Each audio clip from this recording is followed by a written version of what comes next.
Hello, I am Aviva reporting live in Jerusalem from room 552 for Israel 24/6 TV. I would like to thank Media Central for the impromptu use of their offices in preparation of this show. Today is the 19th of March 2008. Welcome to this edition of Fact Not Commentary. The listening world knows, of course, that Senators McCain, Lieberman, and Graham are on Israeli soil. The listening world also knows that those three American senators have met with various government officials here, including President Shimon Peres. What the listening world may not know is exactly what President Peres said to those senators yesterday when they were guests at the official residence. President Peres has long been a proponent for peace, and an outspoken proponent for peace as well.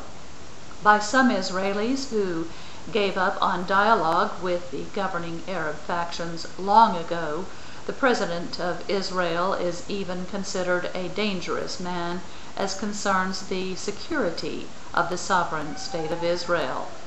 Nevertheless, Mr. Peres has become increasingly vocal about his concerns for the sovereign state of Israel in this present climate of fanatical Islam, both endorsing and promoting terrorism against innocent civilians everywhere, especially in Israel.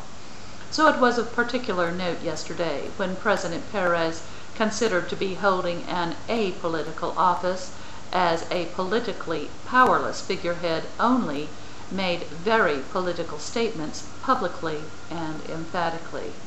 I have received a communique from the official spokesperson for President Shimon Peres, and for the sake of clarity, I will simply quote those comments attributed to Mr. Peres at yesterday's meeting with the visiting American senators, and I quote, Number 1, Iran is not the problem of Israel alone. The combination of terrorism, a nuclear capability, and irresponsible leadership endangers the entire world.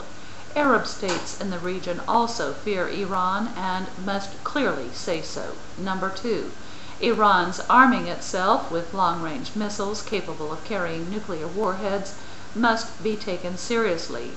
Why does Iran need such missiles if it is not developing a nuclear capability? Number 3, the United Nations must decide that it is unacceptable for one member state to call for the destruction of another, which contravenes the UN's founding principles. Number 4, renewing the alliance with Europe is currently both possible and essential in order to create a common front behind sanctions as a first stage in dealing with Iran. Number 5, oil finances terrorism from Venezuela to Iran and is also polluting. Alternative energy sources must be found.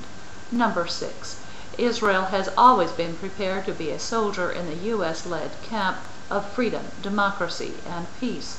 Israel is the only friendly country in the world that has never asked for American soldiers to defend its security, and never will."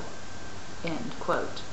At that same meeting, Senator McCain expressed his concern over Iranian involvement in the region. Senator McCain also voiced the fact that Iran finances and aids extremist groups, and he added that his current trip to the Middle East has served to simply reinforce the concerns he had prior to making his trip.